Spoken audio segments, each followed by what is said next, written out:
What's up, everybody? Today's video is why Italian football has no money. My name is Greg, an American living abroad in Spain, learning the beautiful game of football, one reaction at a time with your help. And today's video is brought to you by the world famous Tifo Football by The Athletic. They are awesome. I will include a link in the description so you can go and show them some love. So this is interesting. I haven't looked at Serie A.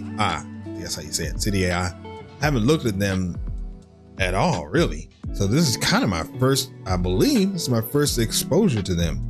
So, and of course, it's this one, why the Italian Football League doesn't have any money. But I do believe this was no, it was not a recommendation. I thought it might be a recommendation. But at any rate, this is going to be interesting. Before we get started here, go ahead and subscribe to the channel and like the video. That way you can be a part of my football brain trust as we continue on this journey to learn more about the beautiful game.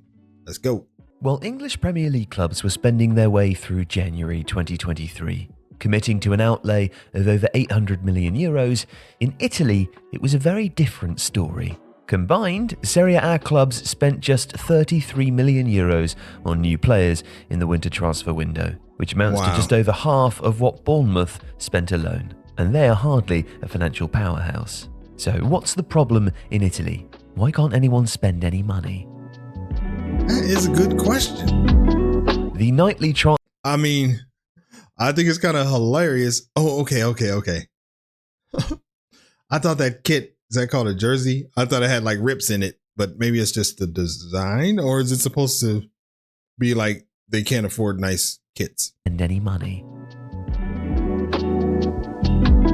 The nightly transfer window shows through January were tough to watch, as Italy's specialist calciomercato reporters tried, with a straight face, to get viewers excited about Lo Spezia signing a Polish player, a player from Uzbekistan, and a player from Latvia. One could be the next Kavica Kvaratskhelia, after all. The January of the year previous was markedly different. The risk of missing out on the Champions League and competition from Premier League clubs persuaded Juventus to break the Serie A transfer record and sign Dusan Vlahovic from Fiorentina for 70 million euros. The move was consistent with the old lady's track record of making the biggest signing of the winter. It happened in 2020 with the scrutinized cross-transaction of Nicola Ravella. Old lady, is that the nickname for the club? I'm guessing. Let me see here. I think. Oh, my bad. Okay. Happened in 2020 with the scrutinized cross-transaction of Nicola Ravella, which the FIGC cited in its case to punish Juventus with a 15-point penalty in the Plus Valenza case. Go back to 2019 and Juventus once again made the single most expensive acquisition in Serie A, agreeing to hand over 44 million euros to Atalanta for Dejan Kulusevski on the back of 4 pulsating months on loan at Parma. Now, it serves as a reminder of how much Juventus drive the Serie A market. The investigations into the club's financial affairs, specifically the revenue generated from player trading between 2019 and 2021, have had a chilling effect. Player trading, is that the same as transferring? Player transfer? I don't know what that means. Player trading. Between 2019 and 2021 have had a chilling effect. Juventus signed nobody this January. Men's team director Federico. And this was, let's see here, 2 years ago. Cherubini was banned and the recruitment department reshuffled under Francesco Calvo, the new head of Juventus's area sport. The club denies all wrongdoing and will appeal to the Italian Olympic Committee's board of guarantors. Juventus's new chief executive, Maurizio Scanavino, has been warmed by the solidarity shown by other clubs and fan bases since the sentencing and spelled out the fear that it's caused. It creates concern because today it can happen to Juventus and tomorrow it can happen to any other team, he said. The concern helps in part to explain. Well, did they do something wrong? Or are they just being singled out for some reason? Sounds like they might have done something wrong. So then you can't make it like they're picking on you. And tomorrow it can happen to any other team, he said. The concern helps, in part, to explain the air of caution around the Italian transfer window. The renewed scrutiny of cross-transactions, the sale and simultaneous purchase of a player's registration rights concluded with the same counterpart, has, in layman's terms, cautioned clubs against doing swaps. That's, of course, meant signing them for cash instead, and herein lies the problem. In Serie A, for the most part, there isn't any money. Inter Milan have a €275 million loan to repay by 2024, and the interest is 12%. They, like Roma, find themselves under a strict new financial fair play settlement agreement with UEFA. Elsewhere, desperate Sampdoria are in fiscal difficulty, while Verona, one of several clubs up for sale, continue to drift. Oh my God. The only team flashing the cash this month, and relatively at that too, Juventus. was Spezia, on the back of selling Jakub Kuia to Arsenal for €25 million. Now, Spezia are deserving of praise for a couple of reasons. First of all, 2 years on from gaining promotion to Serie A for the first time in the club's history, they could, come June, be the only team from the region of Liguria to still be in the top flight, as Sampdoria may join Genoa in Serie B. And second, Kuia was a €2.2 million pickup from MSK Žilina, and the symbol of a buy low to sell high strategy. The hope is that other players will now look at Spezia and consider the club as a pathway to teams like Arsenal, who, unlike their peers in Serie A, have the kind of spending power to bid higher and put cash on the table.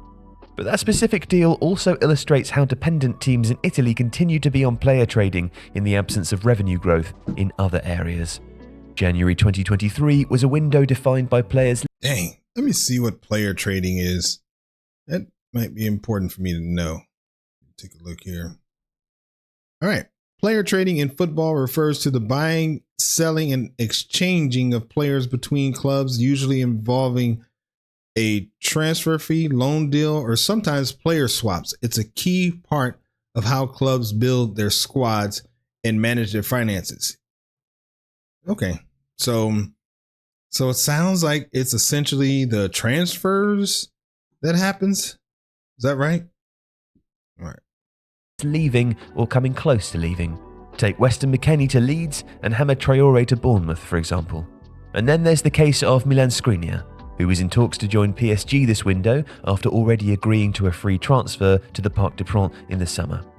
A disaster for Inter, who a year on from losing Ivan Perisic for nothing, now stand to make the same from the club's best centre-back. So overall, it's a depressing picture. The action may be thrilling on the surface. Oh man, that's sad. Serie A will have a fourth different champion in 4 years if Napoli win the Scudetto, but pop the hood and look underneath, and the league would struggle to get an MOT. Talking to TV channel Rai 3, Gian Gaetano Bellavia, an economist and legal expert, said, "The world of football is extremely problematic. Every year it costs €3.5 billion, and in 2021, football clubs in Italy had debts of €4.5 billion. It's a bit of a reflection of Italy. Who pays these debts? Who pays them back? And this is why Serie A has to fight for its clubs to get new stadiums built. The league has to consider external help. After rejecting €1.6 billion in private equity money 2 years ago, amid concerns over how much power the clubs would have to give up, and the feeling that it was a better deal for CVC than for Serie A, the league is still in financial pain.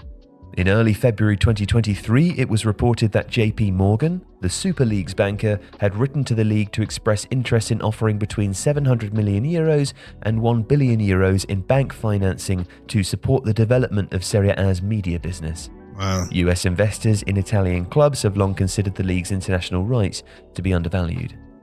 But more than money, Serie A needs expertise at league level on how to maximize its business potential and overcome the governance issues that continue to hold it back. So what in the hell is the solution? They make it sound so grim, like it's not going to change anytime soon. Maximize its business potential and overcome the governance issues that continue to hold it back.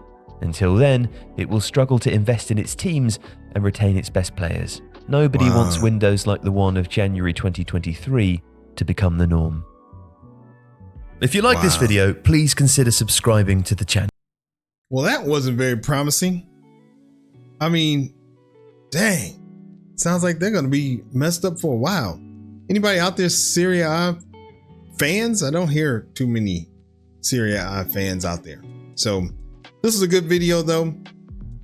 If you like what you saw here, go ahead and subscribe to the channel and like the video. And as always, thank you for stopping by, and we will see you on the next video. Peace.